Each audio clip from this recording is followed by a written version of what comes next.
participar en mi equipo. Entonces ya les hemos dado la bienvenida y queremos presentar a nuestro maestro de ceremonia, que es nuestro querido hermano Fray Casper Capron, de la OFM, guardián, ecónomo, responsable del Museo Franciscano y profesor de la Universidad Católica Boliviana de la Facultad de Teología. Hermano Casper, te dejamos la palabra y la moderación para ti.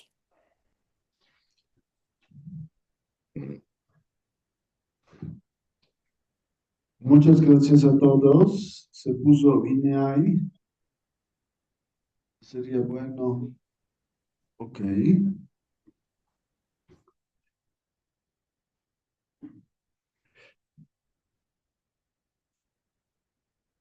No sé por qué salió como primero una cuestión técnica. ¿Cómo hacer eso? ¿Me pedí? Un ratito. Ya, ya, mejor. Lo mismo.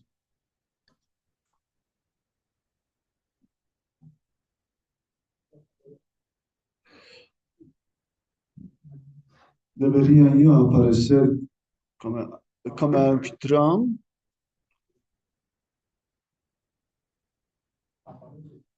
¿Cómo? ¿Sí? No. Estás de coanfitrión de la reunión, hermano. No sé si quieres que te ponga de anfitrión. Ya, ya. Sí. Ya estamos, bien. Bien, entonces vamos a empezar esta reunión y presentación del libro que aquí la provincia publicó, gracias también al trabajo de algunos de nuestras amistades de diferentes partes del mundo. Quiero dar, ahora sobre la palabra al Padre Provincial como nuestro, podemos decir, jefe aquí, de toda la provincia, responsable de toda la provincia y de todas las actividades que hacemos. Entonces, doy la palabra al Padre Provincial René Bustamante para que presente nuestra obra a nivel de la orden de la provincia y de la nación boliviana.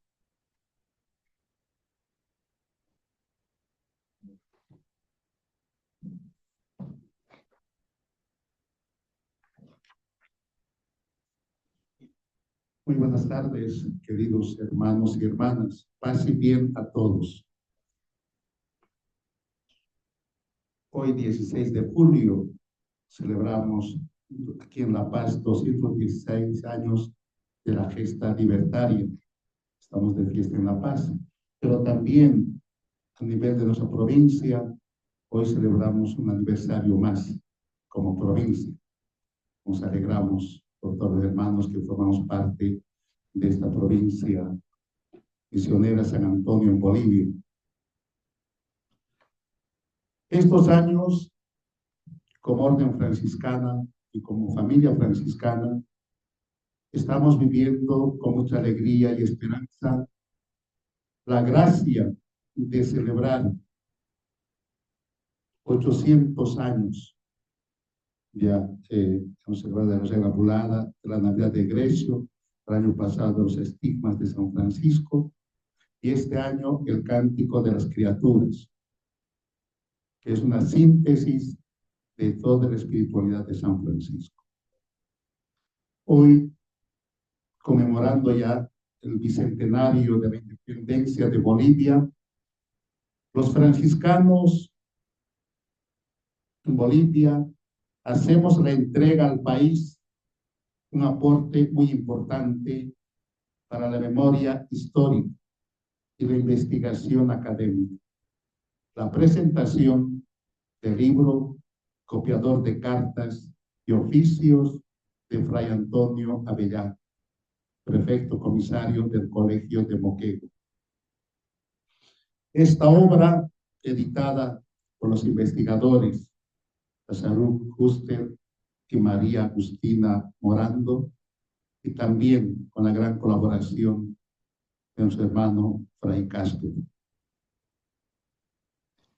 Celebrando este año el bicentenario de la independencia de Bolivia, me parece muy importante subrayar, valga la redundancia, la gran importancia de la obra de la evangelización realizada por los hijos espirituales de San Francisco de Asís, especialmente en los momentos claves de la formación de lo que es hoy Bolivia, como nación libre y soberana.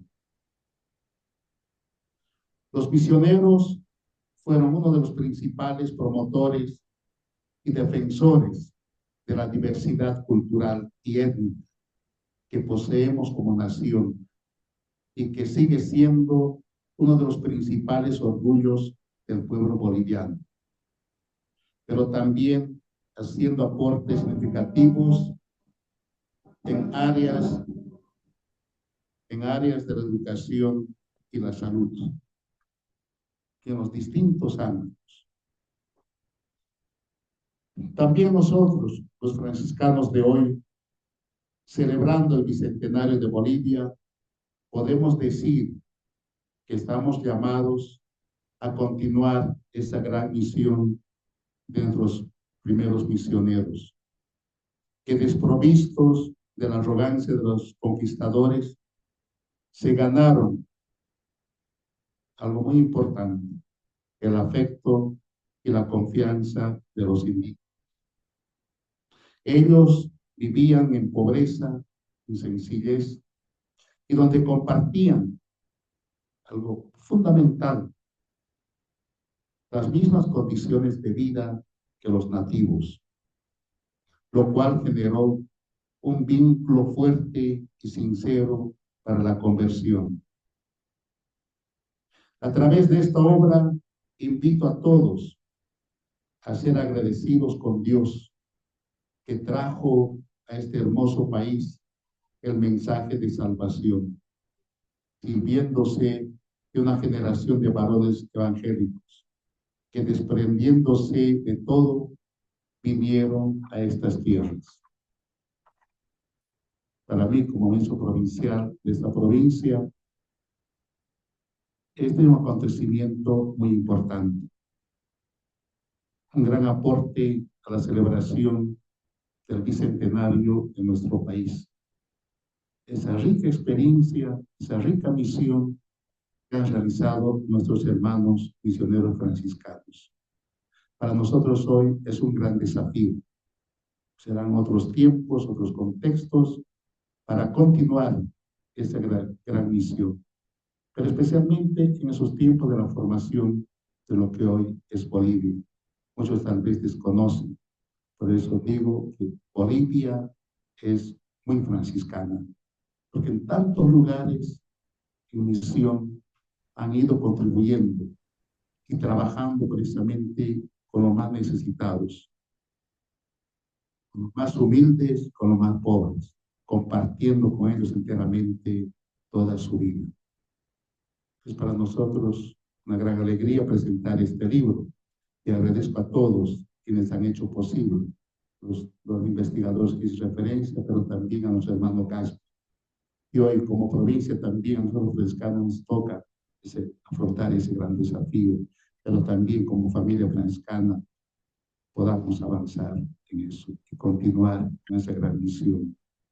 Muchísimas gracias, primero a Dios por permitirnos este trabajo y esta entrega, el trabajo, el aporte de cada uno de los grandes misioneros. Pedir a Dios que siempre nos dé fortaleza y esperanza para continuar esa gran misión dejada por nuestros hermanos. Muchísimas gracias, queridos hermanos y hermanas, y feliz aniversario, los hermanos mexicanos de la provincia, en este 16 de julio, y dentro de pocos días también celebraremos los 200 de la independencia en nuestro país, Bolivia. Muchísimas gracias a todos y muchas felicidades.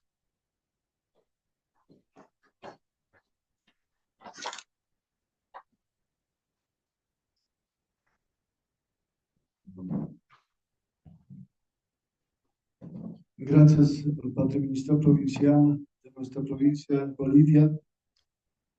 Y vamos a continuar dando ahora la palabra a los que permitieron que este libro que se encuentra en el archivo de Tarata pueda también ahora estar publicado. Este manuscrito del inicio del siglo XIX pueda ahora ser publicado y dado a todos los investigadores. Entonces, quiero dar la palabra a dos personas que transcribieron todas las noticias, todas las informaciones del manuscrito del convento de Tarata. Primero, quiero dar palabras a Sharon Hustel, que es licenciado en antropología por la Universidad Católica Boliviana San Pablo. Actualmente se desempeña como becario doctoral del Consejo Nacional de Investigaciones Científicas y Técnicas de Argentina, con lugar de trabajo en el Instituto de Investigaciones sobre Lenguaje, Sociedad y Territorio de la Universidad Nacional de Formosa. Es miembro del Centro de Investigaciones Históricas Antropológicas en Bolivia. Se especializa en etnografía y antropología histórica de las poblaciones de los llanos de Mojos y del Piedimonte andino-amazónico de Bolivia. Entonces, a usted, a Sarkuster, la palabra y lo que quiere presentar a nosotros sobre su trabajo y su desempeño. Gracias. Muchas gracias. Buenas tardes a todos los presentes. Muchas gracias por su asistencia. ¿Se me escucha bien, verdad? Sí. Bueno, antes de empezar, Agustina y yo queremos hacer público un agradecimiento especial a Fray René Bustamante, ministro provincial de la provincia misionera de San Antonio en Bolivia, y a Fray Marius Adam Caprón, guardián del convento San José de Tarata y responsable de la Comisión de Arte y Cultura de la provincia misionera San Antonio en Bolivia. Ambos promovieron, apoyaron, siguieron de cerca y también participaron en este libro que hoy presentamos. Asimismo, agradecemos enormemente a todas aquellas personas de la Orden Seráfica. Por ejemplo, está con nosotros Fray Jorge y Fray Carlos, con quienes estuvimos compartiendo los días de investigación en el convento de San Francisco de Cochabamba. También a las colegas del Instituto de Investigación Wiñay y a los demás colegas académicos que de alguna y otra manera colaboraron en esta publicación. Bueno, dicho esto, a continuación les voy a presentar una breve reseña de la historia del documento que hemos publicado y que nos congrega en esta presentación. Voy a hacer lo más breve posible para no aburrirles mucho. Como indica su título, el libro copiador de cartas y oficios de Fray Antonio Abellá es un registro que contiene copias de oficios, decretos, informes y correspondencia que es de interés para el franciscano Antonio Abellá, quien fue el prefecto comisario del Colegio de Propaganda Fide de la Villa de Moquegua, del Perú, entre 1803 y 1809. Este fraile, de origen catalán, desempeñó un papel destacado en la expansión misional franciscana en el virreinato del Perú durante el siglo XVIII y principios del XIX. Además de predicador, general apostólico y comisario prefecto del Colegio de Moquegua, fue uno de sus fundadores. Su liderazgo estuvo marcado por la necesidad de responder a los requerimientos de la audiencia del Cusco, especialmente tras las denuncias de décadas anteriores que señalaban el abandono de las reducciones por parte de muchos indígenas debido pues, a los procederes de los curas doctrineros. Este libro también contiene copias de 10 escritos de Fray Andrés Herrero, fechados entre 1820 y 1825 y anotados en sus páginas con posterioridad. Herrero fue un célebre religioso riojano, como muchos de los que estamos presentes sabrán, ¿no? Reconocido por la restauración de las misiones franciscanas luego de las independencias de Bolivia y Perú, que supusieron además, ¿no?, la clausura del Colegio de Moquegua. En 1815, Herrero fundó la misión de Santana del Beni entre las tribus mocetenes y dedicó gran parte de su vida a reducir a los demás grupos de la misma familia, como los muchanis, los inicuanis, chimanis y magdalenos, ¿no? Falleció en 1838, no sin antes haber convencido al recién nacido gobierno boliviano de socorrer las misiones y hacerse cargo de traer desde Europa nuevos operarios para atenderlas. El libro manuscrito que hemos publicado fue motivo de atracción para los estudiosos de la geografía histórica, sobre todo vinculada al conflicto de límites entre Bolivia y Perú, y por esta razón fue publicado en 1899 en la Revista de Archivos y Bibliotecas Nacionales de Lima, en Perú, precedido de 2 artículos del el diplomático peruano Ricardo Rey y Boza, titulados Las misiones de Apolobamba, su origen, fundación y vicisitudes, por un lado, ese es uno, y el otro, breve noticia histórica sobre la fundación del Colegio de Misioneros de Propaganda Fide de Moquegua. Esta suerte de preámbulo peruano, podríamos llamarle, ¿no? Enfatiza la reyerta acaecida entre el gobierno el colegio, mejor dicho, de Moquegua y el obispo de La Paz por la jurisdicción de las misiones de Apolobamba y de Carabaya, que dicho sea de paso, ocupa la mayoría de las páginas del libro que hemos publicado, ¿no? A su vez, el ilustre diplomático peruano, también Víctor Maurtua, recopiló en su juicio de límites entre el Perú y Bolivia varios de los documentos que conforman este manuscrito. Por el lado boliviano, el libro fue mencionado en la presentación de Manuel Vicente Vallivián y Daniel Guzmán a la obra de Fray Rafael Sanz, que seguro todos conoceremos, Memoria Histórica del Colegio de Misiones de San José de la Paz. Bueno, los estudiosos bolivianos señalaron en 1888, en dicha publicación, que proyectaban la publicación íntegra del libro custodiado por entonces en el archivo de la Recoleta, el nombre del templo donde se ubicaba el Colegio de Propaganda Fide San José de la Paz, ¿no? Que sepamos, esta publicación nunca se concretó, ¿no? La edición de 1899, que hemos mencionado, se publicó bajo el título Libro de la correspondencia del padre Fray Antonio Abellá, comisario prefecto de Misiones, y aparece citada por otros autores bajo la autoría de Antonio Abellá. Sin embargo, la mención de 1888 lo intituló Libro copiador de cartas y oficios del reverendo padre Fray Antonio Abellá, prefecto comisario del Colegio de Moquegua.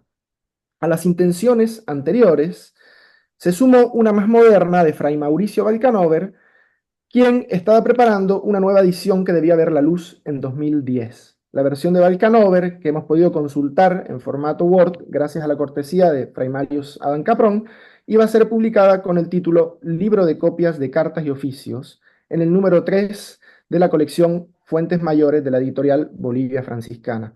Esta última transcripción y edición se basó en el cuaderno manuscrito con signatura LPR, La Paz Recoleta, 1861, número 3, conservado en los archivos franciscanos de Bolivia. Se trata del mismo libro manuscrito que hemos transcrito, por supuesto, y editado en este volumen, con la diferencia de que en la actualidad el libro se encuentra expuesto en el Museo Fray Andrés Herrero del convento franciscano San José de Tarata, y no en el convento San Francisco de la ciudad de Cochabamba, y que ninguna inscripción remite a su signatura. Respecto del título, hemos optado por emplear una versión, aunque más corta, inspirada en la cita de Vallivián y Guzmán en 1888, puesto que actualmente desconocemos si esto fue siempre así, el libro carece de un título propio u original.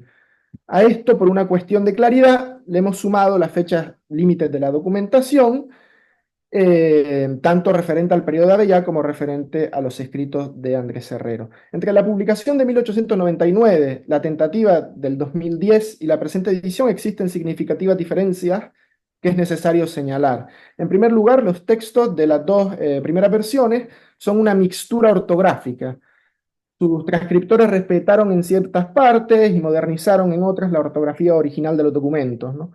Por otro lado, ambas contienen errores en la interpretación de las abreviaturas, ¿no?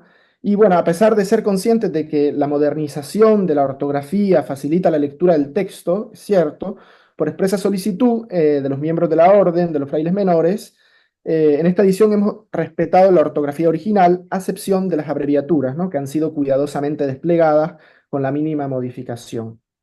En relación con el contenido, la publicación de 1899 omitió 6 documentos, pero transcribió 2 que para entonces supuestamente existían sueltos en el libro. A su vez, la transcripción de Valcanover excluyó la documentación posterior al periodo de Abellá, es decir, no se transcribieron los escritos de Herrero, ¿no? Y no obstante, la de Valcanover contiene los 2 escritos sueltos que se publicaron en 1899, ¿no? Aunque no descartamos que Valcanover los haya transcrito directamente de esa primera publicación, ya que en la actualidad estos documentos no existen entre las páginas del libro manuscrito, pero en este volumen incluimos en un anexo, por fuera de la transcripción del libro, ambos documentos advirtiendo que han sido extraídos de la versión de Valcanover. Además, transcribimos los escritos de Andrés Herrero, discriminados en 2010, los 6 documentos omitidos en 1899 y el índice original ubicado al final del libro manuscrito. El libro manuscrito posee 401 folios, de los cuales 13 están en blanco. El reverso de todas las páginas está numerado, a excepción de la parte que contienen los escritos de Herrero, que interrumpe con una paginación propia. El resto del libro posee la misma numeración. No obstante, existe un salto de página considerable entre la parte previa, podríamos decir, que es el folio 160, y la posterior a Herrero, que empieza en el folio 280, ¿no? Por otro lado, algunos números de páginas están duplicados también, ¿no? El manuscrito está conformado por 371 documentos divididos en 4 secciones. La primera sección lleva el encabezado de Misiones de la Paz, del folio 0 al 99, y posee 179 documentos. La segunda sección, Misiones de los partidos de Apolobamba y Carabaya, va de los folios 100 al 160 y contiene 151 documentos.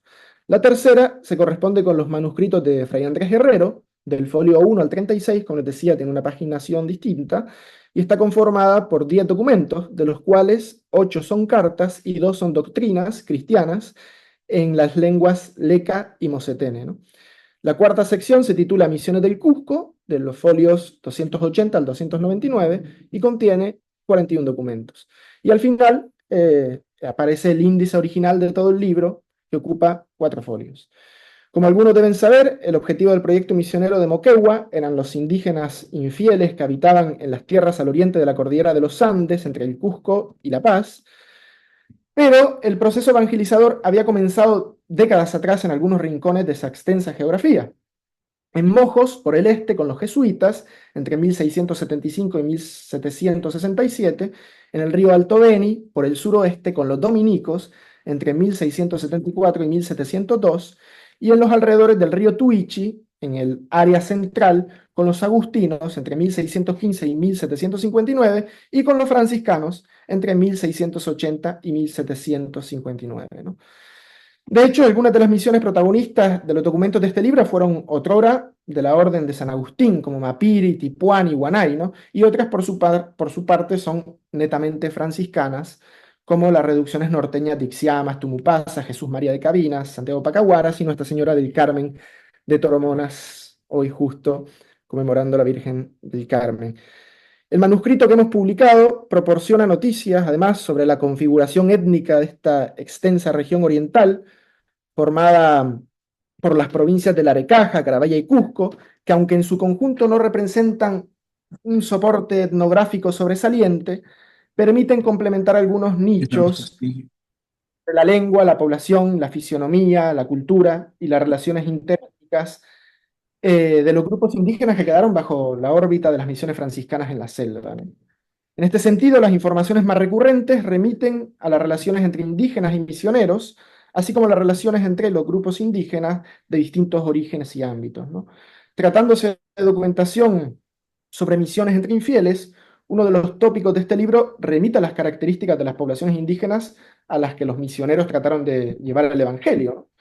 En este sentido, podemos encontrar noticias de naturaleza etnológica sobre, pues entre otras cosas, la ubicación, la demografía, las alianzas y las estructuras étnicas, la etnonimia y la toponimia, inclusive la lengua, ¿no? El manuscrito nos brinda además una importante cantidad de nombres étnicos, como los toromonas, los pacahuaras, los cabinas, los guarizas, machuis, araúnas, sacabinos, capuibos, isabos, chontaquiros, conivos, etcétera, muchos más, ¿no? Y lo mismo ocurre con las referencias toponímicas, entre las que, por cierto, destacan sobre todo los hidrónimos, los nombres de los cuerpos de agua, ¿no? Al contrario, como les decía, el sustrato etnográfico no es tan generoso, ¿no? En este sentido, podemos encontrar mayormente informaciones demográficas sobre algunos de los grupos indígenas, escasas anotaciones sobre su apariencia y sobre su modo de vida, y alguna que otra referencia a los nombres de sus caciques, sus jefes. Bueno, también noticias dispersas sobre las relaciones interétnicas que tenían, ¿no? No obstante, el leitmotiv del libro son las solicitudes de auxilios materiales para las misiones, ¿no? Su papel en la conquista de los grupos indígenas infieles, así como su función en la manutención de los grupos reducidos. Este es, a nuestro juicio, el tema con más potencial para ser abordado en futuros estudios. la solicitud de herramientas fundamentalmente, pero también de vestimenta, artefactos litúrgicos y otros bienes, ¿no? Una evidencia de la fuerte dependencia de estos materiales, de estos objetos, en el funcionamiento del aparato misional, y en concreto en las estrategias de atracción y de reducción de los grupos indígenas. En cuanto a lo anterior, el circuito de intercambio de herramientas por almas, ¿no? Generaba deserciones y críticas incluso al interior de la orden, ¿no? Los escritos de Fray Andrés Herrero ejemplifican esta situación, cuestionando la excesiva dependencia de los bienes materiales en el proceso de conversión y abogando por un enfoque más basado en el conocimiento de la lengua y de las culturas indígenas, ¿no? Que básicamente en la entrega de dádivas, ¿no? Lo que añade además una inflexión detractora, ¿no? De las tendencias materialistas de la evangelización. Antes de cederle la palabra a María Agustina Morando, quisiera decirles, para terminar, que creo necesario que la provincia misionera de San Antonio en Bolivia debe mantener su compromiso con la historia y la cultura como celosamente lo ha hecho durante el siglo pasado y principios de este a través de las publicaciones, sobre todo de la revista del Archivo de la Comisaría Franciscana de Bolivia, que bueno, ya no existe, fueron otros momentos, pero fue una publicación muy importante, y luego más tarde con la serie Fuentes Menores y Fuentes Mayores también, ¿no? Deben recordar mucho de la editorial Bolivia Franciscana, ¿no? Sin duda, esa fue una labor no solo edificante, sino también de carácter histórico y en muchos casos antropológico, en definitiva, una labor científica. Muchas gracias a todos, y ahora Agustina nos comentará sobre algunos de los principales tópicos que aborda la documentación del libro. Muchas gracias. Lamentablemente nosotros tuvimos aquí problema en la sede de La Paz y un breve periodo se perdió el señal y deberíamos restablecer, sin embargo, volvió, entonces podemos seguir adelante, esperando que la parte mancante que no hemos escuchado, vamos a escuchar después, como es todo grabado. Bien, vamos a dejar la palabra ahora a María Agustina Morando, que es doctora en antropología por la Universidad de Buenos Aires, Argentina, docente, investigadora, asistente del Consejo Nacional de Investigaciones Científicas y Técnicas en el Instituto de Investigaciones sobre Lenguaje, Sociedad y Territorio de la Universidad Nacional de Formosa. Se especializa en la etnolingüística de los llanes y los guaraníes del Chaco argentino y boliviano. Y actualmente incursiona sobre temáticas afines entre los chimanes de la Amazonía boliviana. Entonces, doctora María Agustina, a usted la palabra. Bueno, muchas gracias por la presentación. Buenas tardes a todos los presentes. Reitero en primer lugar nuestro agradecimiento a Fray René Bustamante y a Fray Marius Adam Caprón por su apoyo en la tarea de publicación de este manuscrito.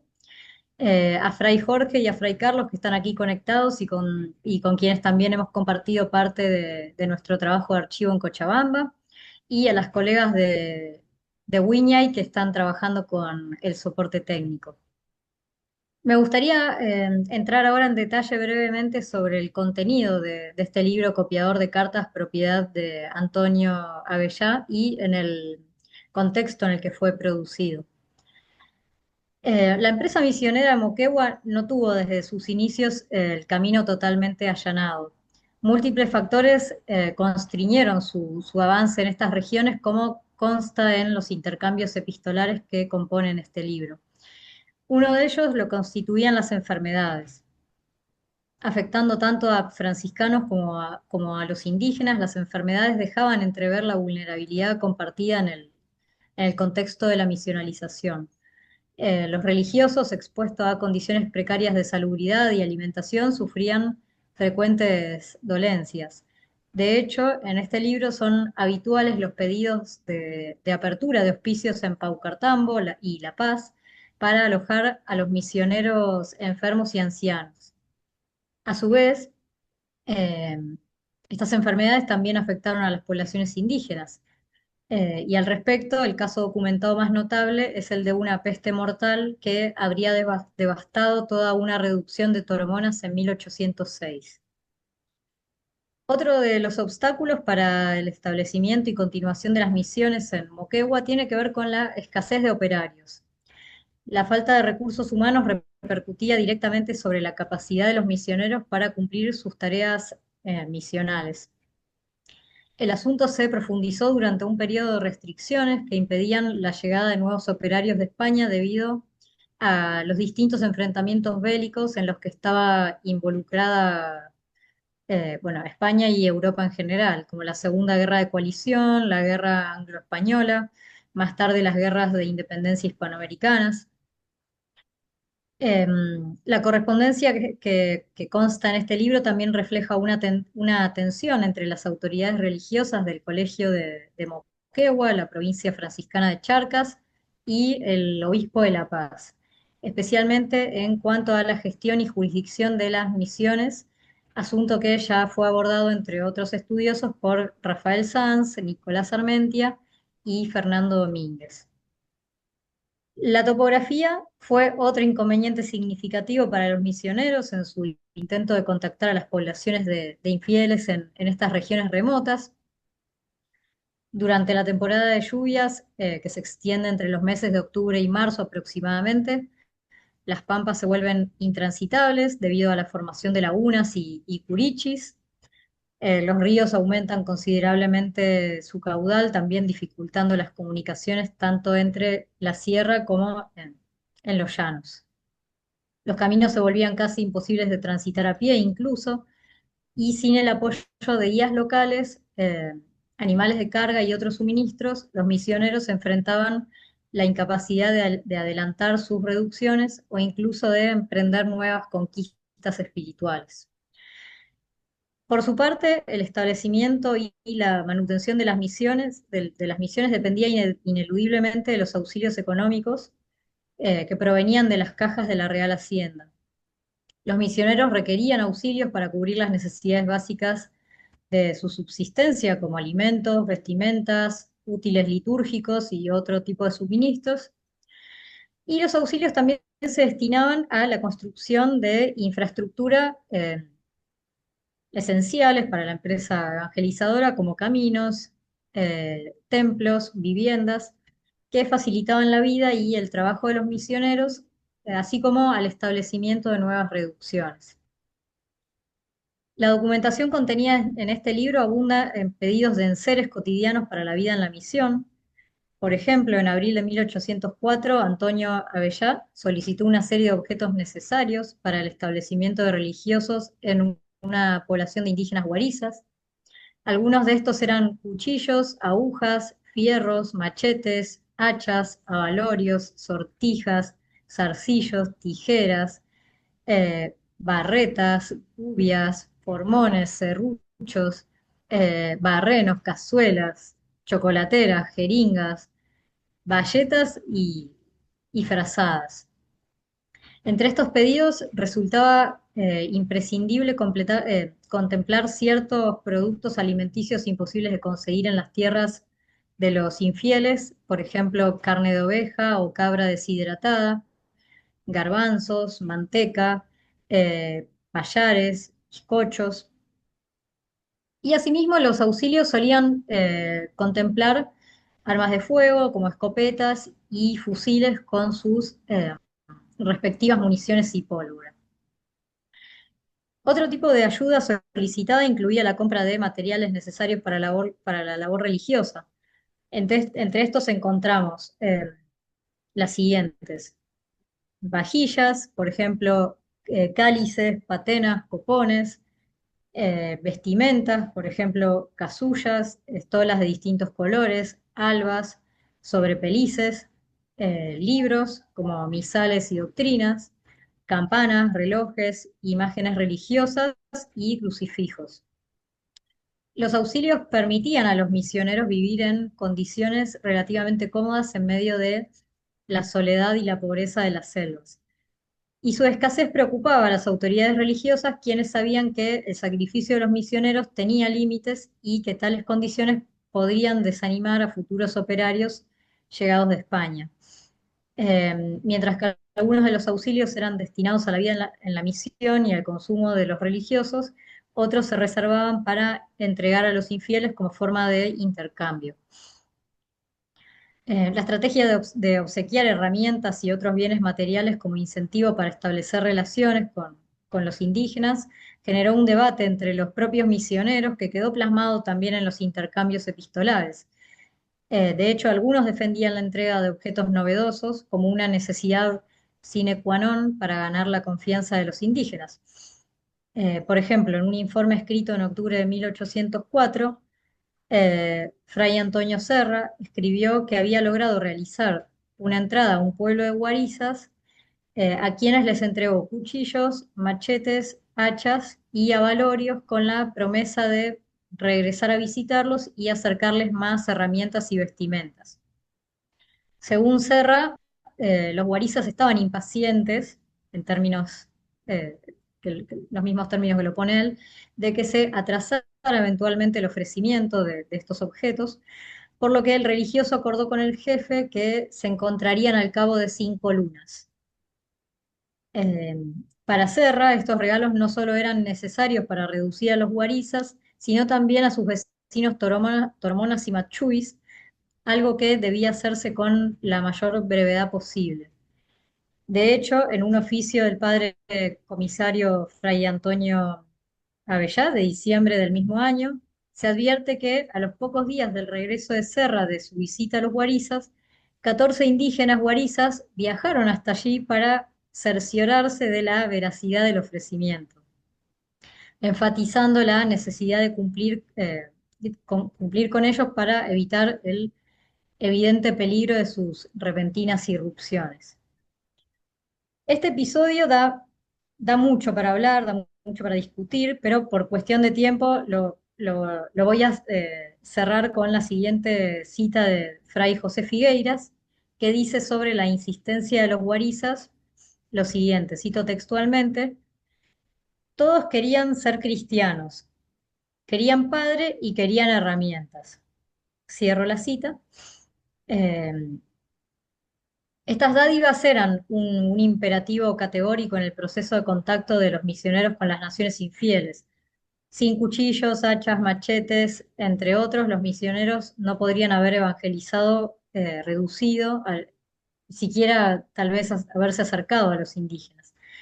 Y así lo manifestó el comisario de misiones de la provincia franciscana de San Antonio de Charcas, Fray José Manuel Ballesta, quien señaló que sin la entrega de herramientas, cito textualmente, no hubiera tenido libertad aún de ver ni a esas gentes bárbaras. Cierro cita.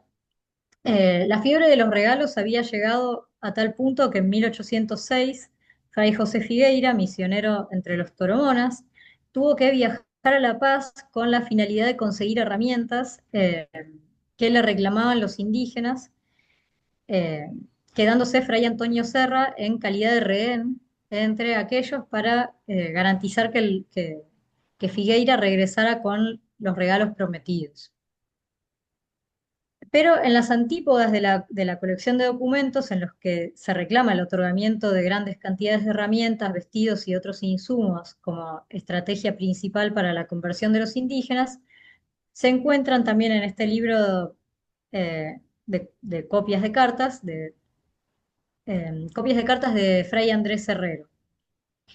Herrero ofrece una crítica hacia la excesiva dependencia de estos materiales como medio principal para lograr la evangelización, porque a su juicio esta práctica era innecesaria y contraproducente, porque incentivaba, y cito textualmente, el orgullo, altanería e indocilidad, cierro cita, de los indígenas, entorpeciendo su integración en el régimen misional. Herrero también describió cómo, pese a los esfuerzos de los padres misioneros, muchos indígenas, especialmente los más ancianos, terminaban desertando de las misiones. Estos individuos habituados a la libertad del monte y criados fuera de las estructuras de control, optaban por regresar a la vida silvestre. Y en su vida no solo llevaban consigo a sus familias, incluyendo hijos ya bautizados, sino que también persuadían a otros de abandonar la misión, abriendo la puerta a un ciclo de deserción colectiva. Durante su estadía en la misión habían obtenido herramientas y bienes gracias a la generosidad y buena fe de los religiosos. Y una vez en el monte, estas provisiones les permitían sostenerse sin necesidad de volver. Y según Herrero, este hecho confirmaba que la necesidad era un factor clave para mantener a los indígenas dentro de las misiones y que dotarlos de herramientas solo reforzaba su capacidad para alejarse definitivamente. De hecho, desde su perspectiva, las fundaciones exitosas no dependían de expediciones armadas ni provisiones materiales. Si bien estas provisiones podían ser útiles en ciertos contextos, no debían erigirse como eje central. Esta práctica reflejaba una confianza excesiva en los recursos humanos y materiales en detrimento de la fe, eh, en la providencia divina y el poder de la palabra. Así es que Herrero atribuye los mayores logros evangelizadores a la dedicación de los misioneros en dominar las lenguas de los indígenas, enfatizando que el aprendizaje de estas era indispensable para lograr la misión. En consecuencia, critica el descuido en la formación de diccionarios, la traducción de doctrinas y la enseñanza directa en lengua indígena, considerándolo un error fundamental en el avance de la empresa evangelizadora. De esta manera, Herrero abogó por un cambio de enfoque en las misiones basado menos en la provisión material y más en el trabajo lingüístico. En este sentido, Herrero expuso que para que los religiosos no habían logrado aprender lo suficiente las lenguas indígenas para, y cito, instruirlos, catequizarlos y hacerles conocer lo que les convenía para ser buenos cristianos, cierro cita, así como tampoco habían logrado producir diccionarios ni traducciones de textos religiosos. Incluso llega a criticar la recurrencia a intérpretes locales. Y esta dependencia de intérpretes locales, según él, limitaba la capacidad de los misioneros para catequizar e instruir adecuadamente, exponiendo a los misioneros a malentendidos y conflictos con los indígenas. En este libro, además de quedar plasmada la postura del religioso sobre este asunto, encontramos una copia de su doctrina y oraciones cristianas en lengua leca, escritas en 1825 en la misión de San Antonio Huanay, y de su doctrina y oraciones cristianas traducidas en lengua musitena, que no tiene lugar ni fecha.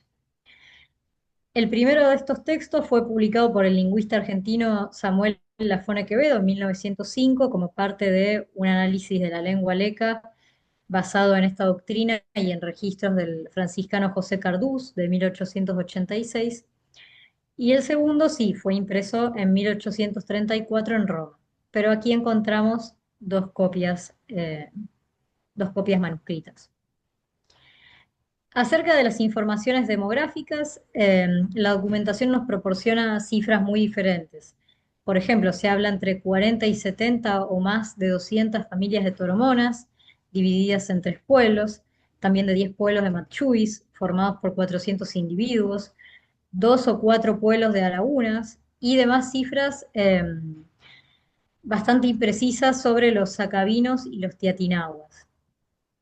A propósito de las descripciones de los indígenas, hallamos más que nada alusiones vagas sobre la vestimenta, la decoración corporal y sus rasgos físicos. Respecto de la antroponimia nativa, conocemos los nombres de algunos de ellos como Mutari, Equimbandi y Dapuay, 3 jefes toromonas, Tapapuri, cacique de Ixiamas, Payani, jefe de Araúna, Canayo, jefe de Machuy, y además de los apellidos indígenas de algunos neófitos de reyes. En cuanto a las relaciones interétnicas, los textos parecen sugerir, entre otras cosas, que los guarizas, guaguayanas, machuis eran de la misma nación, entre comillas, que los toromonas, que los toromonas tenían matrimonios interétnicos con indígenas de otros grupos como los sacabinos, que Guarayo era un exónimo de origen huacanagua, impuesto por un grupo vecino de los Tiatinahuas, que los Huacanahuas y Tiatinahuas tuvieron comunicación estrecha antes de 1804, que los Tiatinahuas eran conocidos por practicar la antropofagia y tenían guerra con los Guarizas, Guaguayanas y Machuis, y que los Binoriahuas hablaban la misma lengua que los Acahuaras.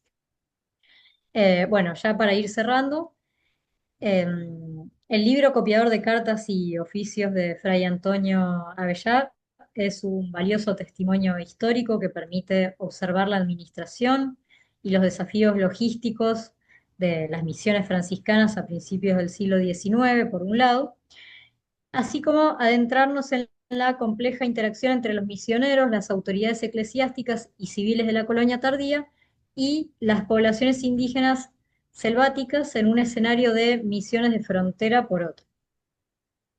La documentación contenida en el libro revela detalles sobre la situación de esta empresa y las dificultades que se imponían, sea topografía accidentada, caminos fragosos, problemas de salud de los misioneros, falta de operarios, escasez de auxilios económicos, tensiones institucionales, entre muchas otras. La revisión de este manuscrito era una tarea necesaria, una reafirmación de la obra misionera franciscana en Charcas y el Perú, un compromiso de las actuales autoridades eclesiásticas con la historia de la Iglesia en América, pero también con la historia misma de América, a su vez, parte de la historia de las poblaciones nativas con las que los misioneros franciscanos entablaron contacto durante el siglo XIX. Agradecemos entonces a todas las personas que han hecho posible en Bolivia y en otros países la consecución de esta publicación. Esperamos que sea del agrado de la comunidad religiosa y académica y por supuesto Serú Ustel y yo estaremos gustosos de seguir colaborando con la difusión del patrimonio histórico franciscano, al igual que algunos misioneros como Nicolás Armentia, Rafael Sanz, Wolfgang Privacer, Mauricio Balcanover lo hicieron antes, y a quienes de paso, y aunque sea tan solo nombrándolos brevemente, queremos humildemente homenajear en esta presentación. Muchas gracias por su atención. Muchas gracias a doctora María Agustina por su presentación y como podemos ver, hay una riqueza enorme de lo que los franciscanos, nuestros hermanos, hace 200 años han hecho para evangelizar los pueblos nativos de esta zona y también para crear lo que es actual o Estado de Bolivia o República de Perú, porque el libro que transcribe los documentos y guarda sea la parte peruana, sea de la parte de Charcas de actual Bolivia.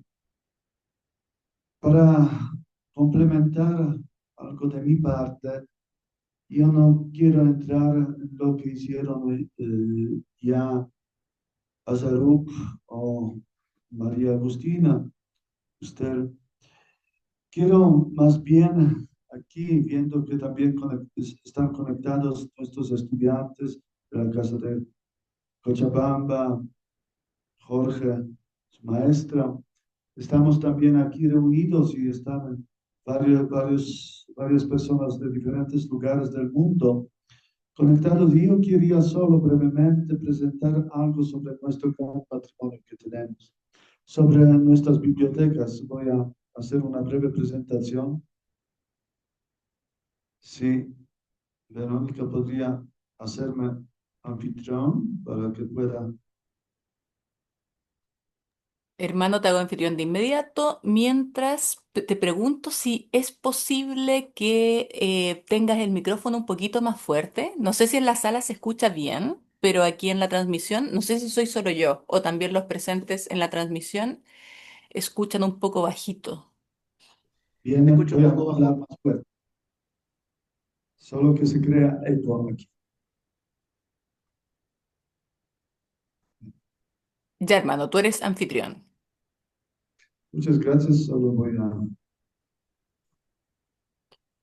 Eso, y si te pueden subir un poco el micrófono desde allí.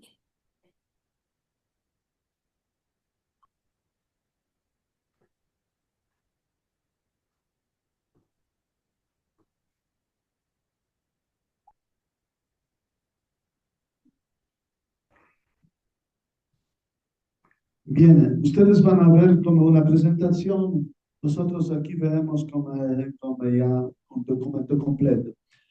Disculpen los que nos pidan desde Zoom. Entonces quería hablar brevemente, no es todo lo que preparé para no ser demasiado largo, sin embargo, quería hablar sobre nuestro patrimonio, sobre nuestras bibliotecas, sobre este gran tesoro que tenemos como la provincia de Misión Franciscana Misionera de San Antonio, Bolivia.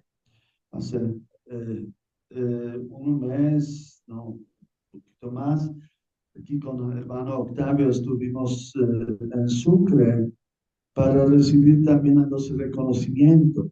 Y ahí uno de los ponentes empezó su presentación sobre las bibliotecas en Bolivia desde una cita que me gustó mucho de escritor turco, Pamuk, premio Nobel en 2006, que hablaba sobre amor hacia los museos.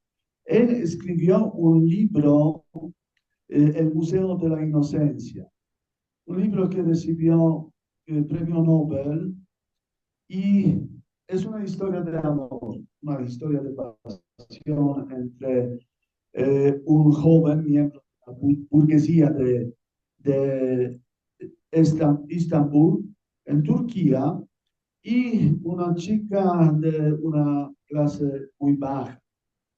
Un amor muy pasional, pero también un amor Perdón, imposible padre de Casper, realizar. lo interrumpo. ¿Sí?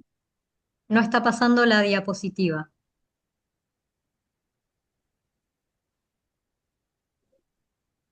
Estamos recién en la primera, viendo. Y ahora sí. Ahora sí, Ahí sí. Y se ahora sigue sí. escuchando bajito, hermano. No sé si habrá alguna Porque forma ahora de solucionar nosotros aquello. no tenemos las diapositivas. Ahora, Ahora sí. Súper. ¿tiene? ¿Tercera? Bien. Entonces, es un amor. Y este chico, este joven, creó un museo en honor de su amada. Todo lo que tocaba a esta chica, él lo ponía en el museo para tener siempre presente consigo. Y este es el museo, tener recuerdo de algo que está en el corazón. Y aquí precisamente quería hablar sobre los museos. Espero que las diapositivas para ustedes pasen, ¿sí? ¿Tienen una sucesiva? Entonces, el museo, ¿qué es? Museo nacieron esta tradición de recoger las cosas del nombre museo. Literalmente quiere decir templo de las musas, porque es lugar en honor de las musas, donde eh, se creó el primero en Alejandría y fue el centro dedicado precisamente a las musas, donde se había dispuesto de lo necesario para que los mejores poetas, escritores, científicos del mundo antiguo podían vivir y podían trabajar. Era como una academia donde se honraba a las musas. Y este museo en la antigüedad contaba con diversas dependencias al servicio de los eruditos, de los sabios, salas de conferencias, laboratorios, observatorios, además la zona de alojamiento, comedor, podríamos decir, y esto soñando lo que tenemos en Taranta, por ejemplo, donde hay el centro de estudio, podríamos tener en futuro, pero también centro de alojamiento, donde se puede conocer la riqueza. Y hablando de las musas, porque el museo era templo de las musas son hijas de Zeus, el dios del cielo, y Mnemosyne, personificación de la memoria. Eran personificación de las artes. Aquí tenemos los nombres de estas musas. Y precisamente si nosotros queremos llegar al cielo, porque Zeus es Dios del cielo, y tener esta fuerza también para enfrentar todos los desafíos actuales, tenemos que recordar siempre lo que es nuestro pasado. Es personificación de la memoria, Mnemosyne, musas, hijas de Zeus y de Mnemosyne, del cielo, del poder y al mismo tiempo lo que es nuestra memoria, porque sin memoria no podemos mirar el futuro y esto es algo muy importante también para nuestra evangelización de hoy día. Y aquí yo quiero entrar también en mi historia personal, si me permiten. Soy de Polonia, como ustedes bien saben. Nací en Cracovia, una ciudad bastante importante para mi país, y nací en un barrio que era muy importante para independencia de Polonia después de más de más de 123 años de esclavitud bajo los dominios de Alemania, de Prusia, de Rusia, de Austria. Y precisamente autor muy relacionado con mi barrio, donde yo crecí, donde nací, hablaba algo sobre memoria, sobre la Catedral de Cracovia. Aquí ustedes pueden ver la foto de la Catedral de mi ciudad y él, describiendo esta catedral, decía, mira, hijas mías, aquí todo es Polonia, cada piedra, cada migaja, y el hombre que entra aquí se convierte en parte de Polonia. Es un poema que él escribió sobre la liberación. Escribe todavía en el momento de la esclavitud, cuando el país no era independiente. Pero hace recuerdo precisamente del pasado de esta catedral construida con las tumbas de los reyes, antiguos reyes. Aquí se respira la liberación. Entonces, si nosotros queremos mirar el futuro, tenemos que mirar el pasado, no olvidarnos de nuestras raíces, de lo que somos. Y por eso, aquí algunas fotos de nuestra insurrección también del siglo XX, después del dominio también de nazis, insurrección de Varsovia, después también la liberación, que ya lo viví, esta foto con la Plaza Grande, donde en el año 1980, después del atentado contra Juan Pablo II, toda la población se vistió de blanco para ir en modo pacífico marchar contra el régimen del comunismo. Y así se llegó a la liberación. Y continuando después mi historia personal, eso que recibí de mi barrio, por decir, podía continuar también durante los estudios en Roma y viendo lo que es nuestra historia franciscana. Aquí el documento de mi tesis de doctoral, un manuscrito que se encuentra en Asís del 1235, con el primer oficio litúrgico en honor de San Francisco de Asís. Juliano de Spira, que escribió este oficio litúrgico, y es algo que conecta nuestra tradición franciscana con lo que es tradición de la liturgia de la iglesia. Entonces, mirar nuestra historia para actualizar también siempre lo que es la tradición, para que la tradición no sea letra muerta, sino más bien algo vivo. Y aquí precisamente quiero decir, sabiendo de todo eso, que si nosotros, un punto de interrogación, tenemos memoria para construir futuro, porque sin memoria no podemos construir futuro. Ahora nosotros como provincia también tenemos muchos desafíos, el número siempre más bajo de los hermanos, todos estos desafíos que tenemos que afrontar también durante el capítulo, pero eso nos hace pensar también cómo enfrentaron las parecidas situaciones los hermanos de hace 100, hace 100, hace 200, hace 300 años. años, porque mantener la memoria viva es una tarea comunitaria. Y ninguna comunidad puede crecer sin conocer su historia, sin conocer eh, su historia. Y aquí es algo sobre la importancia de la cultura. Aquí no voy a leer todo eso que escribí, sacando algunas citas, por ejemplo, de Santo Tomás de Aquino, que decía, el hombre vive una vida verdaderamente humana gracias a la cultura. El ser humano, gracias a la cultura y a través de ella, se distingue y se diferencia de todos los demás que existe en el mundo visible. Porque la cultura es aquello a través de lo cual el hombre, en cuanto hombre, se hace más hombre. Nuestro pasado, nuestra riqueza que tenemos en nuestros monumentos, en nuestros conventos. Todo eso que encontramos también aquí, por ejemplo, en San Francisco. No es solo las piezas del antiguo para mirar, sino algo para respirar, que es una clave para la comprensión de nuestra historicidad y también de las múltiples formas de nuestro desarrollo. Se podría decir entonces que precisamente gracias a la cultura la materia viene espiritualizada.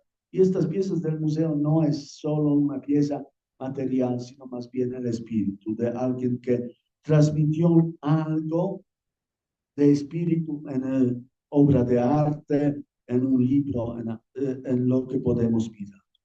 Y aquí quiero entrar ya en esta singularidad de Bolivia, porque Bolivia, sin ninguna duda, es un país singular, situado entre los Andes, entre Amazonas, habitado por varias culturas y tradiciones, es uno de los países más interesantes de América del Sur y probablemente de todo el mundo. Tenía la visita ahora en estos días de los hermanos de mi provincia madre y ellos estaban fascinados de lo que tiene Bolivia entre Amazonas, entre Oriente y Altiplano. Entonces es de una riqueza también donde se juntaron las civilizaciones ancestrales y la religión católica. Se encontraron aquí dando inicio a una integración, a un desarrollo cultural y humano. Y no podemos olvidar de esta integración, porque el peligro que existe, que me permiten de decir que existe y que quieren aprovechar algunas formas políticas también actuales en Bolivia, es olvidarse de lo que es integración entre cultura originaria y lo que viene de la Iglesia y de la religión católica. Cuando estuve en México, en nuestro convento, cerca de nuestro convento de Santiago, en la Ciudad de México, más antiguo convento, está una placa, aquí no se ve, pero es algo verdaderamente lindo sobre la historia que mexicanos están orgullosos de eso. Es un lugar de la batalla, de la última batalla de los pueblos indígenas con españoles. Y dice esta placa: el 13 de agosto de 1521, heroicamente defendido por Cuauhtémoc, cayó, disculpen estos nombres, leo, en poder de Hernán Cortés, el lugar de batalla. Batalla perdida, pero ellos dicen, no fue triunfo ni derrota. Fue el doloroso nacimiento del pueblo mestizo que es el México. Están orgullosos de algo que se creó nuevo. Y dicen, esta batalla que indígenas perdieron, por decir, no fue derrota, no fue victoria, no, sino más bien el doloroso nacimiento. Encuentros entre las culturas también siempre son dolorosos, pero al mismo tiempo hacen nacer algo nuevo.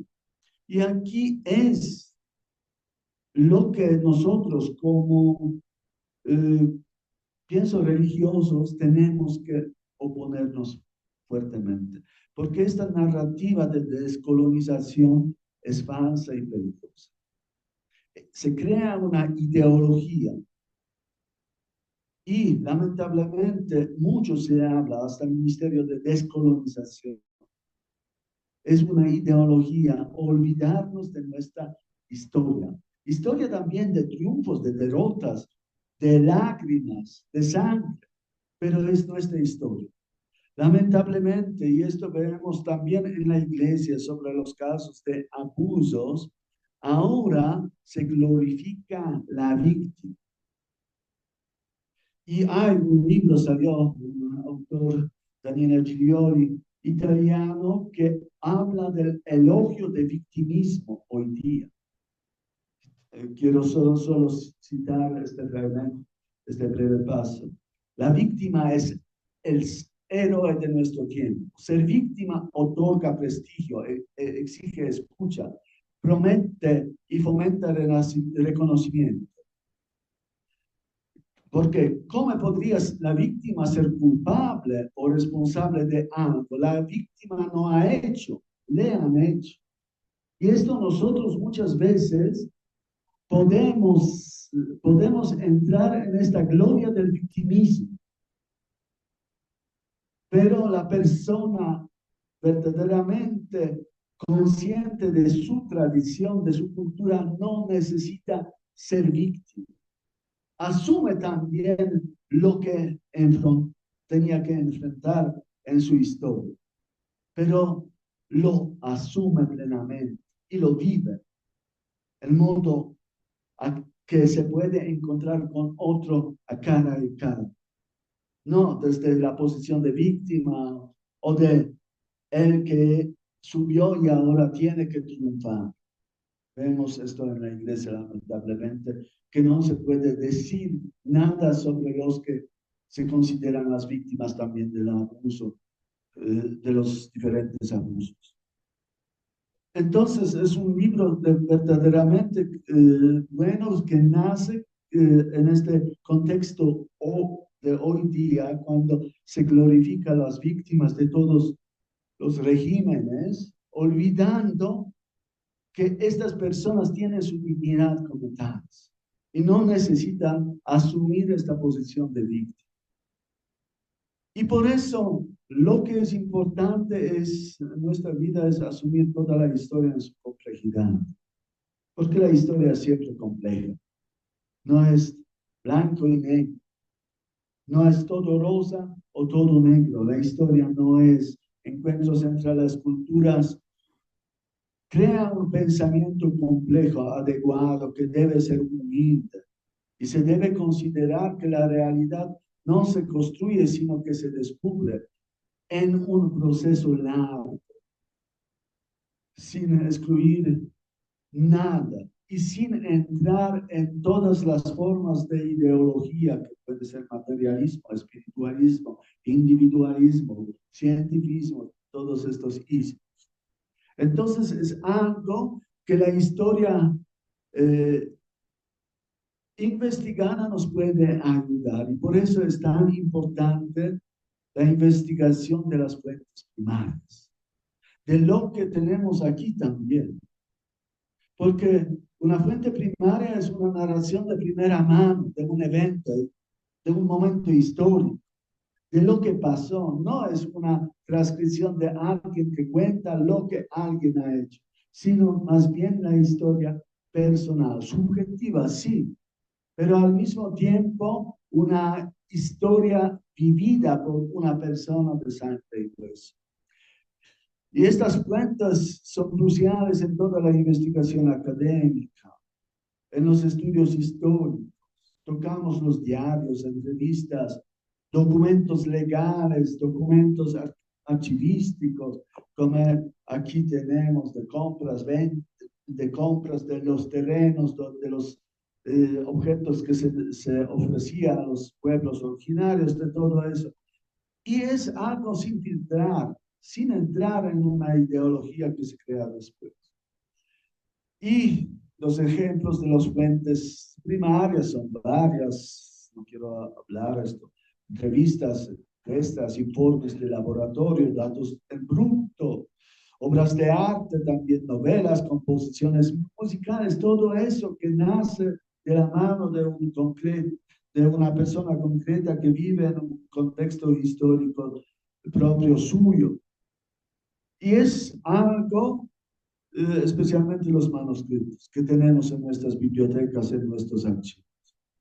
Y aquí la importancia de usar fuentes primarias. Importancia. Yo escribí mi doctorado sobre la fuente primaria, precisamente, como les decía, de 1225, que era una fuente prácticamente pocos años después de la muerte de San Francisco, del oficio litúrgico sobre él. Y es tocar la realidad, no ir basándose sobre los que otros escriben, sino más bien entrar en la información de primera mano, haciéndonos más confiables que las interpretaciones de segunda mano.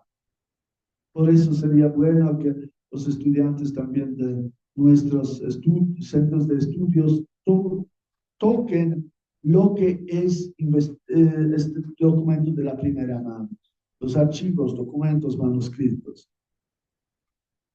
Y aquí entramos precisamente en la importancia de los archivos, que es preservación de la memoria y del legado cultural, porque los archivos históricos juegan un papel importante, un papel crucial en nuestra sociedad y nos ayudan a preservar la memoria colectiva. Esto es importante así en esto bicentenario también de la independencia, de ver la historia con toda la complejidad, pero una historia que es bella, porque solo la verdad es bella.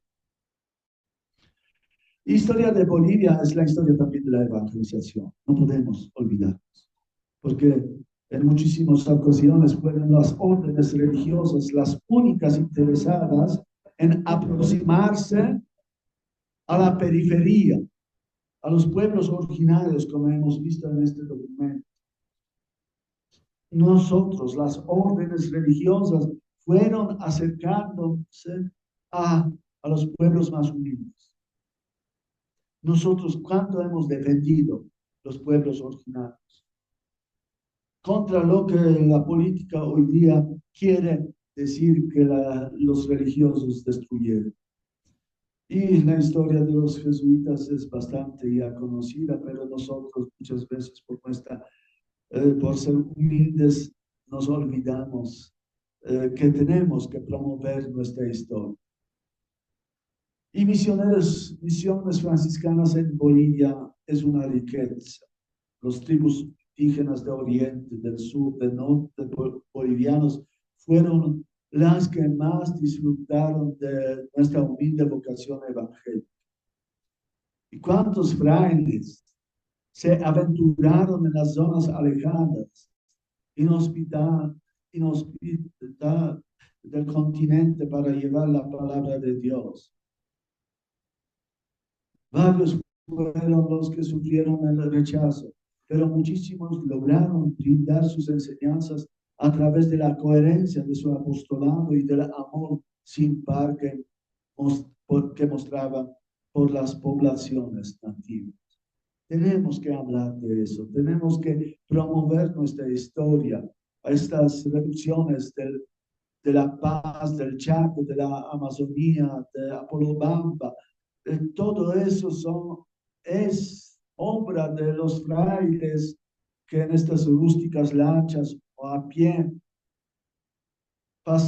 llegaron a la gente más humilde. Y lamentablemente toda esta obra de los franciscanos en Bolivia no es todavía completamente conocida, sobre todo por la falta de trabajos realizados con base en el aparato crítico también, mirando las fuentes. Aquí, sin ninguna duda, son lo que son conventos propaganda fide que tenemos aquí en Bolivia, que tenían como objetivo, como finalidad formar misioneros, preparación para conocer las etnias y pueblos a evangelizar, y cada colegio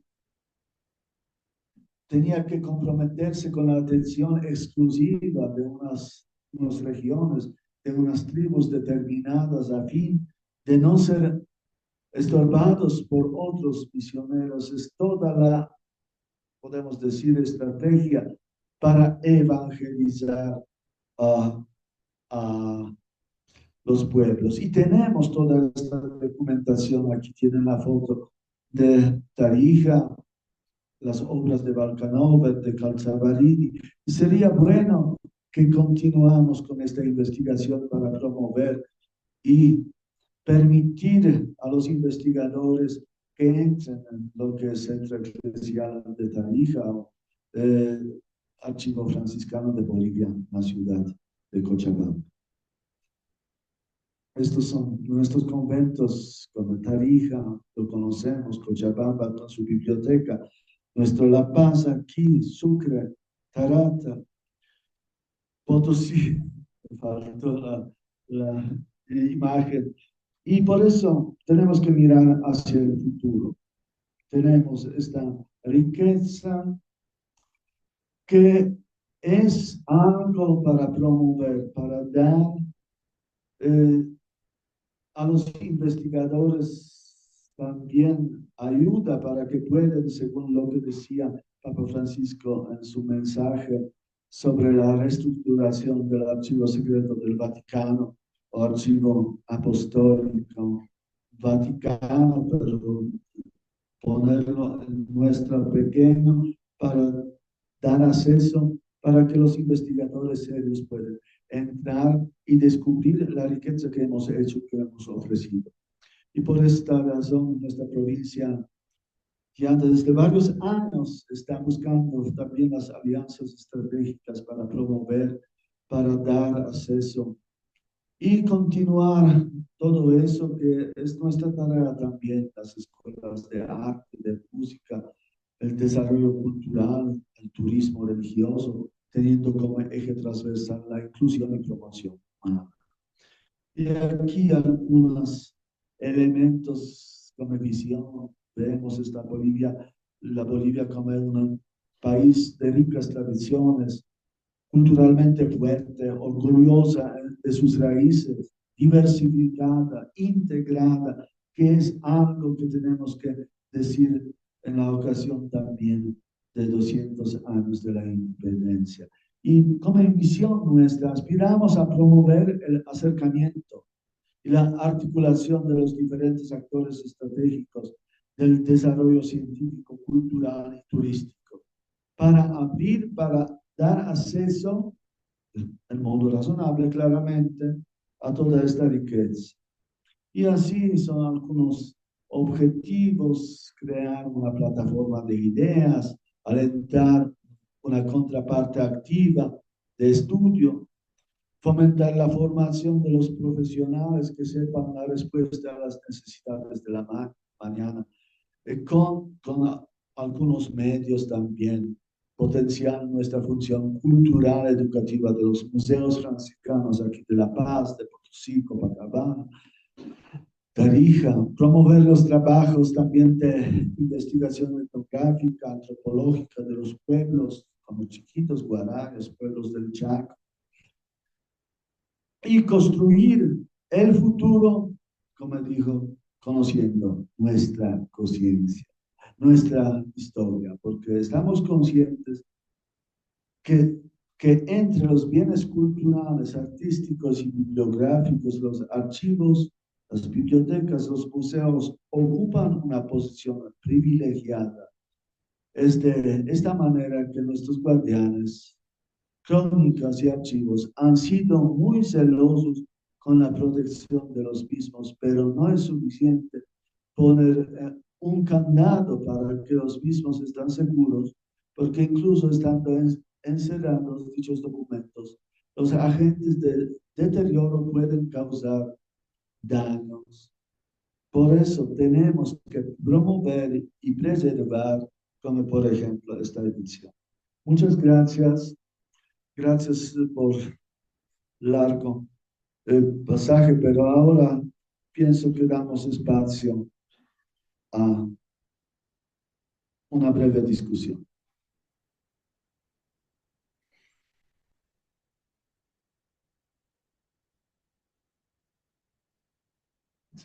Si alguien podría o quiere añadir algo de su parte, también entre los que nos observan por internet.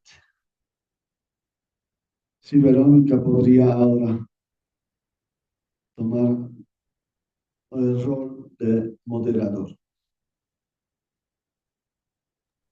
Debo ser yo, ¿no, padre? Victoria.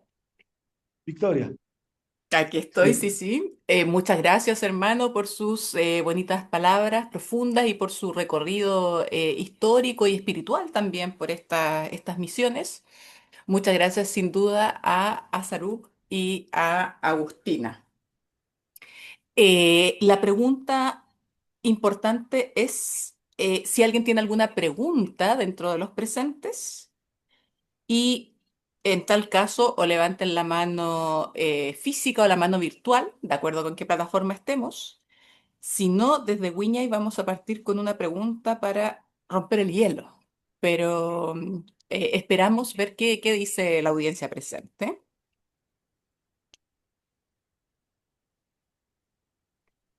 Am, bueno, comenzamos entonces con nuestra pregunta aquí desde el equipo Wiñay para romper el hielo. Muchas gracias a Casper, a nuestra querida Agustina. Ramiro está levantando la mano, ¿no? No lo sé.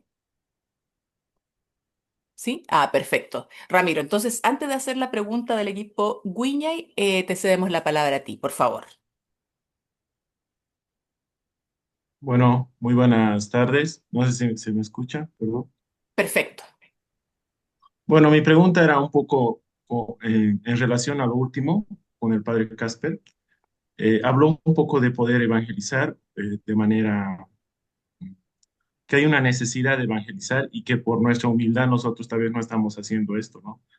Pero mi pregunta es, ¿cómo se puede más o menos promover este tipo de riqueza a lo que ha presentado como fuentes primarias, la documentaria, lo que ha dado a entender y qué tipo de proyecto más o menos podríamos nosotros ya como orden franciscana y como, al menos como estudiantes, para poder un día desarrollar esta participación de la evangelización, promover la evangelización, todo eso, ¿no?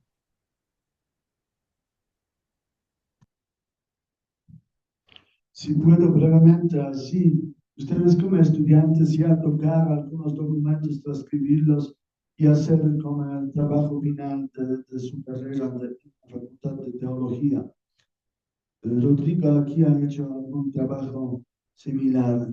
Lo sé que no son muchas veces apreciados porque algunas investigaciones así hipotéticas están mucho más de gran prestigio para algunos profesores. Sin embargo, tenemos que basar nuestra investigación así sistemática en lo que es la fuente.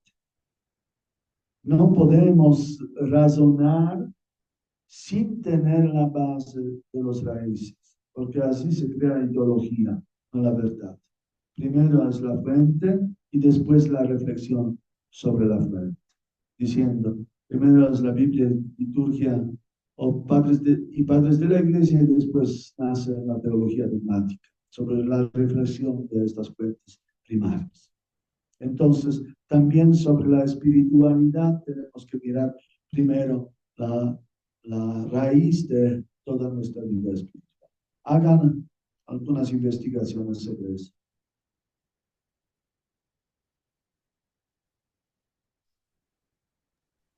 Muchas gracias, hermano Casper. Em, yo tengo una pregunta a nombre de Wiñay bueno, para los tres, para Agustina, para Saruk y para el hermano Casper. Era muy interesante entre lo que comentó tanto Saruk como Agustina, lo que se encuentra en las fuentes primarias respecto de solicitudes de cosas muy, muy concretas, solicitudes de dinero, de insumos. em, y en tal sentido, la pregunta que queremos hacer, esta primera pregunta es, hay un contexto interesante que se sitúa principalmente al final de la temporalidad que ustedes establecen, que es el contexto de las guerras de independencia y por lo tanto la transición de un orden virreinal a un orden republicano. Y en ese sentido, no sabemos si, o qué han observado ustedes, si Fray Antonio de Avellá tiene alguna posición, esboza algo, cómo él se está situado frente a estas autoridades y frente al colapso del patronato real. Y ahí entonces la pregunta es si se percibe, y la pregunta para los tres, en sus cartas alguna reinterpretación del rol franciscano en asuntos políticos, en asuntos pastorales, dentro de este nuevo orden existente. Va esa pregunta y la pueden responder si quieren en orden de ponencia, primero a Saruk, Agustina y luego el hermano Casper. Bueno, lamentablemente no. La correspondencia de Avellano no abarca, bueno, en parte sí abarca esa temporalidad, ¿no? Porque él es comisario prefecto hasta 1809, si no me equivoco, Hasta el ¿no? 9, sí. Pero no hay alusión a la guerra de independencia que yo recuerde ahora en ninguno de los documentos.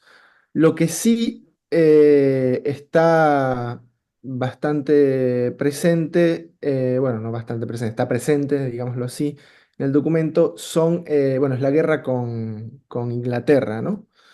De España con Inglaterra, porque eso perjudicó a la hora de que operarios pudieran llegar desde Europa a América, ¿no? Porque era una tarea arriesgada embarcar a misioneros desde España y cruzar el Atlántico, ¿no? Si no recuerdo, creo que eso sí estaba presente entre la documentación, pero en lo referente a la guerra de la independencia, no. De todas maneras, sí hay algunas personas clave que se mencionan en la documentación que luego pasarán a tener un papel importante en las eh, luchas independentistas, pero en contra de la independencia. Uno de ellos es Remigio de la Santa y Ortega, que era el obispo de la ciudad de La Paz en ese momento. Bueno, desde que comienza la documentación del libro hasta, si no me equivoco, hasta 1810 aproximadamente fue obispo de La Paz, ¿no? Fue uno de los acérrimos contrarios, ¿no? de la independencia, incluso llegó a tomar las armas, si no me equivoco, y a refugiarse en Chulumani, en el departamento de La Paz, ¿no? Gracias. No hay de Agustina. qué. Bueno, bien, como dijo Azarú, no, las informaciones sobre este tema no abundan más allá de algunas cartas que tenemos de Remigio de la Santa y Ortega. Eh, Creo que las informaciones que más abundan son sobre otros temas como las tensiones que habían entre las autoridades del colegio de Moquegua, la provincia franciscana de Charcas y el obispo de La Paz. Creo que eso es lo más presente en términos políticos, digamos, en este conjunto de cartas. Bueno, y sí también, como dijo Azarú, la falta la falta de misioneros que tenía que ver también con la Segunda Guerra de Coalición, la Guerra Anglo-Española, ¿no? Que bueno, se necesitaban soldados para combatir en España y bueno, esos soldados no iban a ser misioneros, ¿no? No se iban a poder embarcar en la misión. Entonces, eso, sí, Gracias, lamentablemente Agustina. es un tema que no ha sido abordado en profundidad acá en estas cartas. Gracias.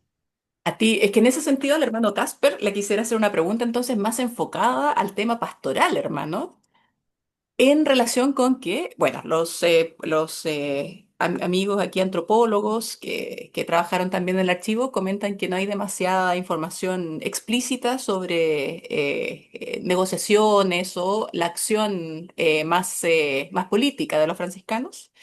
Pero en ese sentido, hermano, yo le quería preguntar respecto de su ponencia también.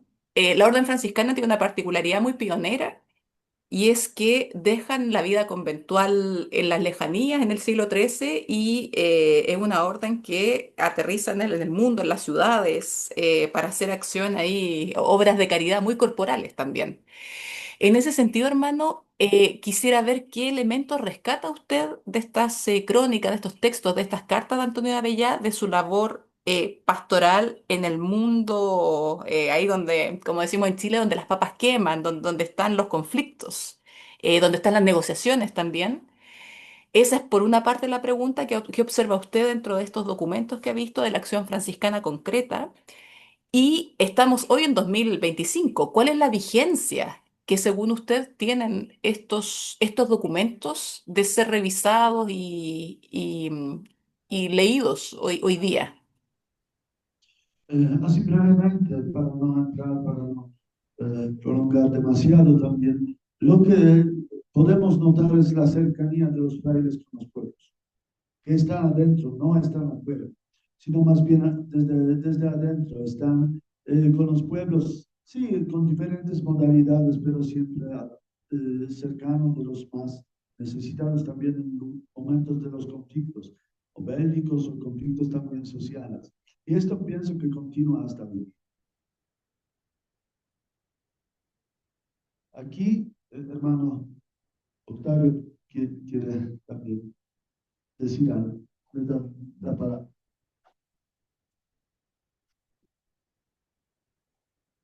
Muchísimas gracias por la cobertura. También saludos especiales a toda la sala, a nuestro ministro provincial que nos acompaña, a los panelistas y a todos los presentes a través de Zoom.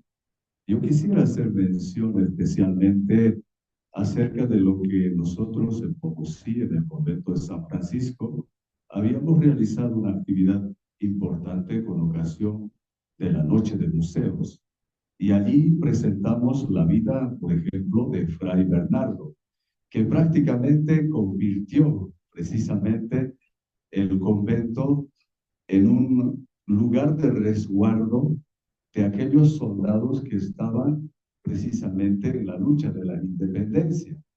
Y en esa ocasión, Fray Bernardo se ocupó precisamente o muy diligentemente para que los soldados sean atendidos como es debido en todas sus afecciones, especialmente físicas, ¿no? Que acogiendo a los soldados de la independencia.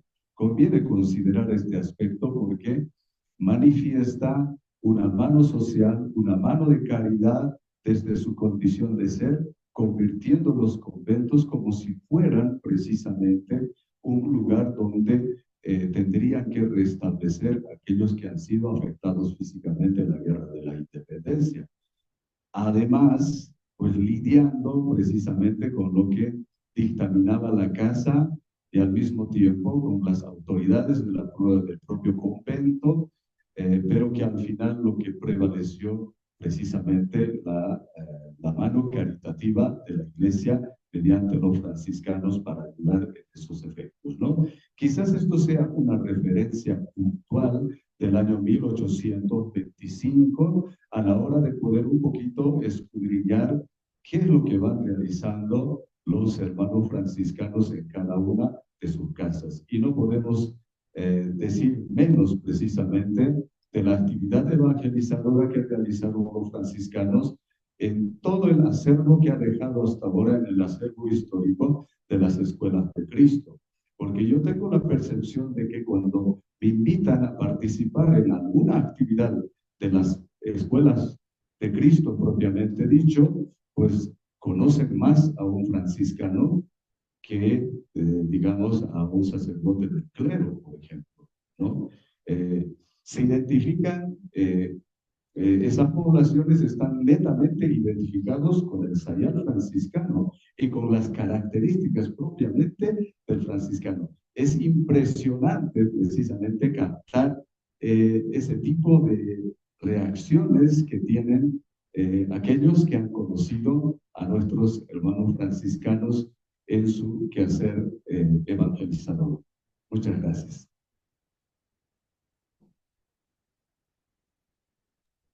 Muchas gracias, hermano. ¿Hay preguntas en la sala o preguntas en el aula virtual? Preguntamos acá. Entonces, mientras vamos pensando las preguntas, también las personas más tímidas pueden poner sus preguntas en el chat del grupo. Yo tengo una pregunta para Agustina.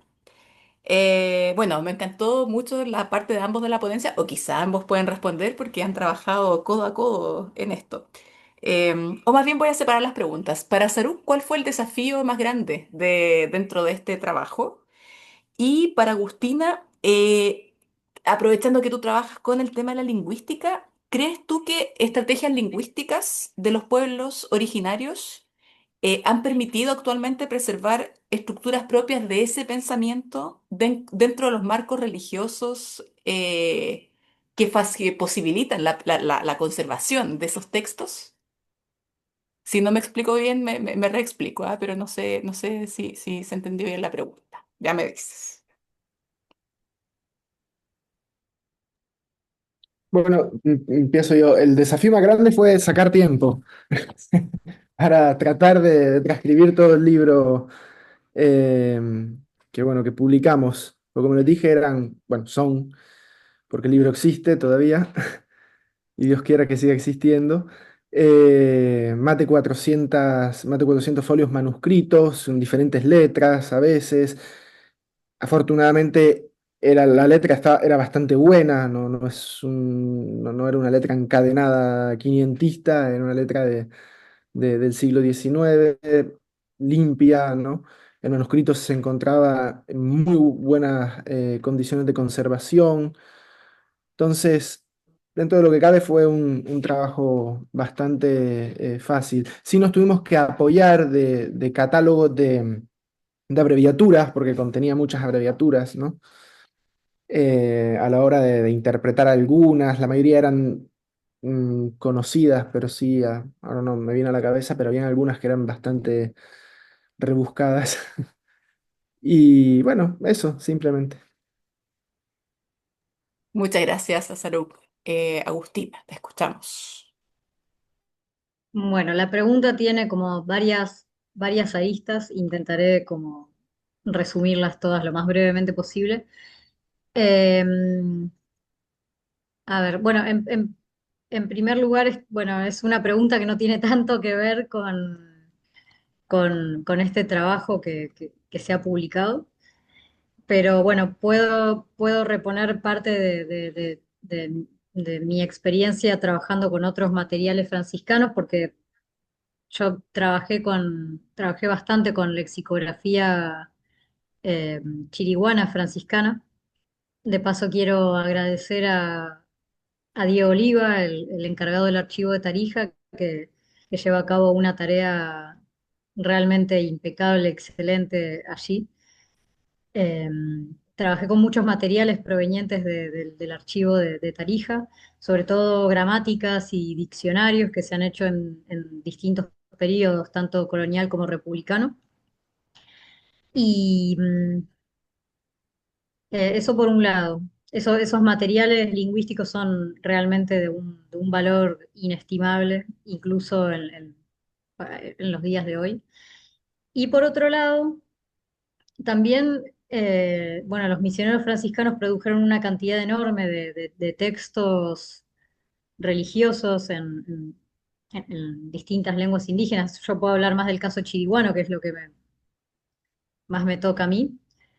Y estos textos, a pesar de no ser estrictamente lingüísticos, también son un acervo importantísimo para conocer las lenguas indígenas, porque bueno, nos permiten todavía referir a estructuras morfológicas de la lengua, aspectos sobre todo semánticos, Eh, por ejemplo, en el caso chiriguano, para referir a al concepto de Dios cristiano o de demonio, se han utilizado palabras que ya existían en la lengua, ¿no? Y a las cuales, por un proceso de, de- de aumento semántico, se les fueron incorporando otros sentidos. Y bueno, em, creo sí que los materiales religiosos dejados por los franciscanos son sumamente importantes para tratar de reponer muchas cuestiones de cómo se usaban bueno, cómo se utilizaban estas lenguas, ¿no? En el pasado. Espero haber entendido bien la pregunta. Sí, perfecto, Agustina. Muchas gracias y eso me da pie para dos preguntas al hermano Casper que nos está llegando aquí de Wiñay. Primero, algo muy práctico, hermano Casper, ¿cómo hacemos para adquirir el libro, los que estamos en distintas partes del mundo? Y lo siguiente, nos arengaste mucho a siguientes desafíos en relación con cultura y vida pastoral y ya tenemos grupos muy interesados en cultura franciscana, está surgiendo una pequeña comunidad de estudio llamada Pedro de Alba y Astorga, donde invitamos a todos los interesados en promover el patrimonio franciscano a que participen en ello. Estamos preparando eventos para el año próximo, de los cuales ya el hermano Casper les hablará.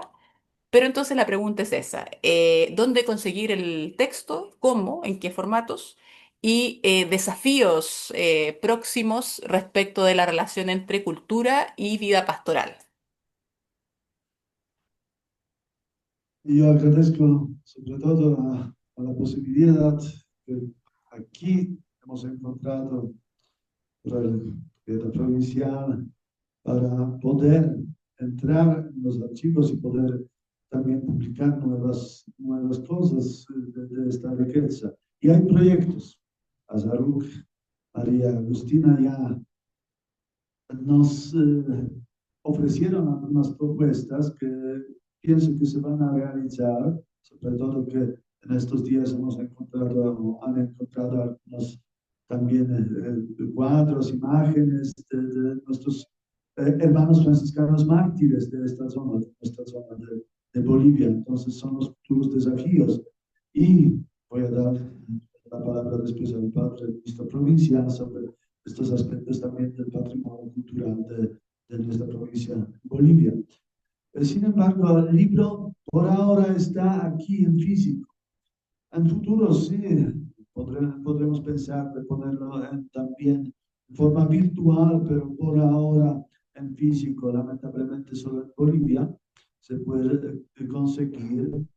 eh, Seguramente una parte está ahora en Cochabamba, otra aquí en La Paz y en varios conventos va a ser a la disposición. Y seguramente gradualmente también en otras provincias franciscanas, primero de América y luego también en Europa.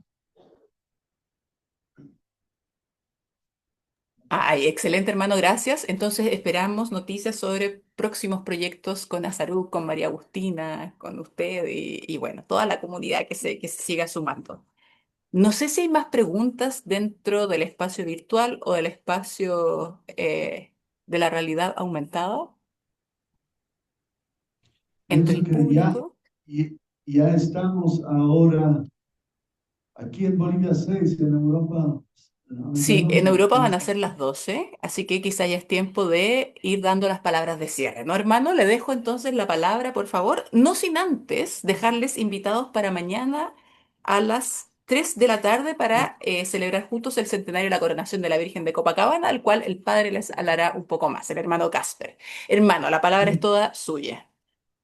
bien. Precisamente mañana en otro lugar, nosotros aquí físicamente nos vamos a trasladar a Copacabana para hacer algo similar también con conexión virtual, hablando sobre nuestra presencia franciscana y también sobre la imagen misma de la Virgen de Copacabana, festejando 100 años de la coronación de la Virgen María. Esto es una invitación entonces a las 3 de la hora de Bolivia, a las 9 en Europa y diferentes, según un horario diferente de varios lugares del mundo. Y ahora quería dar la palabra para cerrar nuestro conversatorio al Padre Ministro Provincial, al Padre René Bustamante.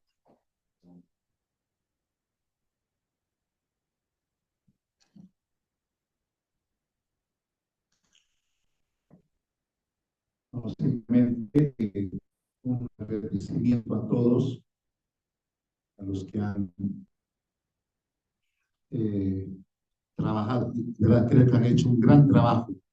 Vemos que tenemos un gran patrimonio, una gran riqueza, los archivos, bibliotecas, museos, que requiere ser investigado, trabajado y también publicado, ¿no? Yo creo que siempre van a estar abiertos, ¿no? Abiertas las puertas para la investigación, y creo que desde el gobierno provincial siempre habrá el apoyo también, ¿no? Que estamos a puesta de capítulo, pero bueno, creo que la política de nuestro gobierno para continuar apoyando este tipo de iniciativas.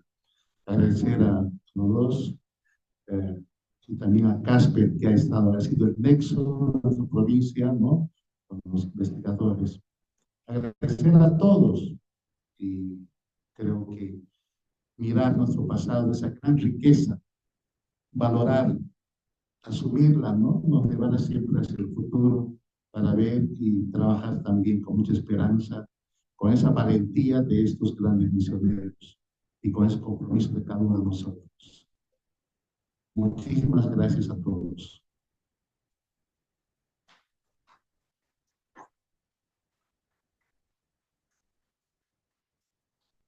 Gracias a Ñay por cobertura y hasta mañana, entonces.